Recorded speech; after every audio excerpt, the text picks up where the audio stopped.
Bismillahirrahmanirrahim. Assalamualaikum warahmatullahi wabarakatuh. Allahumma sholli ala sayyidina Muhammad wa ala ali sayyidina Muhammad. Baik, hari ini kita akan menjelaskan tentang ilmu pengetahuan dan teknologi. Sebagaimana kita di era globalisasi ini perlu untuk menghadapi tentang teknologi yang di era sekarang ini. Ilmu pengetahuan dan teknologi merupakan dua bidang yang saling terkait dan berkembang secara bersama-sama. Untuk meningkatkan pengetahuan dan menciptakan inovasi dalam berbagai aspek kehidupan, di sini ada beberapa komponen utama dalam suatu iptek, yaitu pertama IP, yaitu ilmu pengetahuan. Ilmu pengetahuan merupakan kumpulan pengetahuan yang diperoleh melalui metode ilmiah dan pengamatan sistematis untuk memahami alam semesta, fenomena alam, dan berbagai aspek kehidupan. Ilmu pengetahuan mencakup berbagai disiplin seperti fisika, biologi, kimia, matematika, sosial, dan humaniora.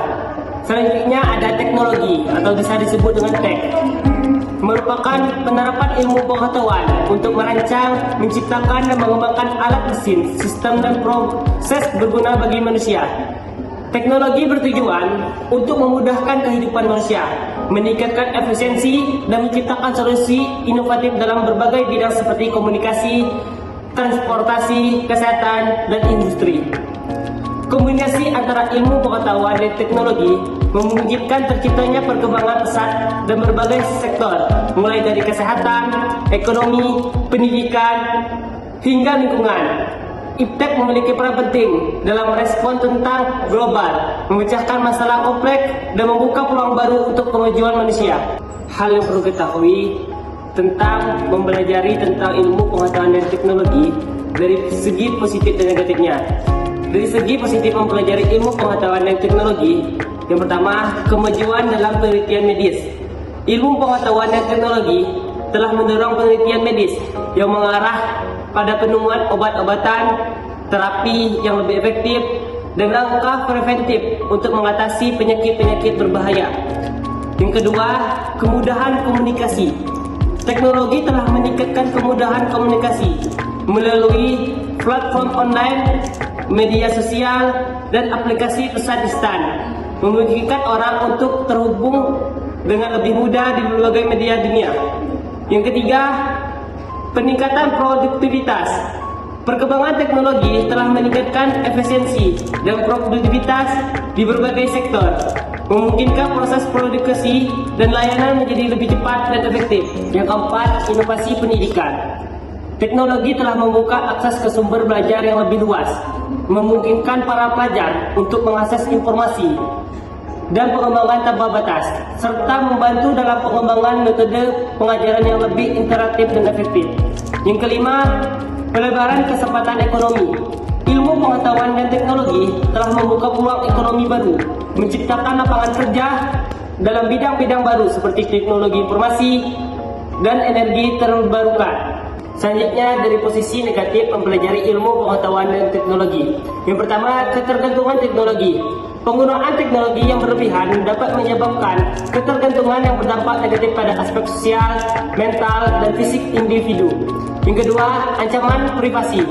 Perkembangannya teknologi juga membawa potensi risiko terhadap privasi data, di mana informasi pribadi dapat disalahgunakan atau dicuri oleh pihak yang tidak bertanggung jawab. Yang ketiga, kesenjangan digital. Tidak semua orang memiliki akses yang sama terhadap teknologi, yang dapat mengakibatkan kesenjangan digital antara masyarakat. Yang ketiga, kesenjangan digital. Tidak semua orang memiliki akses yang sama terhadap teknologi, yang dapat mengakibatkan kesenjangan digital antara masyarakat yang mampu dan yang tidak mampu. Yang keempat, dampak lingkungan. Perkembangan teknologi cenderung meningkatkan jejak karbon dan limbah elektronik, memberikan dampak negatif terhadap lingkungan dan kesehatan bumi. Yang kelima, pengangguran akibat otomatisasi. Perkembangan teknologi yang pesat seperti kecerdasan buatan dan otomatisasi dapat menggantikan pekerjaan manusia, menyebabkan tingkat pengangguran dalam berbagai sektor. Dengan menyadari aspek positif dan negatif dari ilmu pengetahuan dan teknologi, kita dapat memanfaatkan keuntungan dan mengatasi risiko yang mungkin timbul. Sering terus mengembangkan teknologi dengan memperhatikan dampaknya bagi individu, masyarakat, dan lingkungan. Baik, dari paparan yang saya jelaskan tadi, dalam ilmu pengetahuan dan teknologi, di sini bagi kalian yang kurang dipahami atas penjelasan saya tadi, silakan ditanyakan. Dan jika kalah pertanyaan tersebut bisa dijawab oleh ekspert sebelah atau di antara lainnya, silakan dijawab. Pertanyaan Pak. Baik, silakan. Apa contoh pekerjaan yang bisa terancam tingkat penganggurannya karena bisa digantikan oleh kecerdasan buatan? Baik, satu pertanyaan lagi. Siapa? Baik, silakan. Bagaimana cara menetralkan ketergantungan terhadap teknologi pada anak yang tanggung jika tidak dipenuhi keinginannya? Terima kasih. Baik, sini kalian bisa menjawab. Izin Pak, saya akan menjawab pertanyaan dari saudari Bilqis. Baik, silakan. Berikut adalah beberapa sektor pekerjaan yang berisiko tinggi mengalami penggantian tenaga kerja manusia dengan kecerdasan buatan. Yang pertama, manufaktur dan produksi. Penggunaan robot industri dan sistem otomatis dapat menggantikan pekerjaan seperti operator mesin, praktik, dan pekerjaan manual lainnya di pabrik. Yang kedua, transportasi dan logistik. Teknologi seperti kendaraan otonom dan drone berpotensi menggantikan sopir truk, kurir, dan pekerja gudang. Yang ketiga, layanan pelanggan. Chatbots dan asisten virtual dapat menggantikan peran agen layanan pelanggan di call center atau pusat dukungan. Yang keempat, kasir dan retail. Sistem pembayaran otomatis dan self checkout di toko-toko dapat mengurangi kebutuhan akan kasir dan staf toko. Yang kelima, analisis data dan keuangan. Algoritma AI mampu melakukan analisis data, perdagangan saham otomatis, dan penilaian kredit yang dapat menggantikan peran analisis keuangan, trader, dan pekerjaan administrasi perbankan. Yang keenam, media dan jurnalistik. AI dapat digunakan untuk menulis laporan dasar, mengedit konten, dan akan menghasilkan berita otomatis, mengurangi kebutuhan akan penulis dan editor manusia. Yang ketujuh, layanan hukum dan administrasi.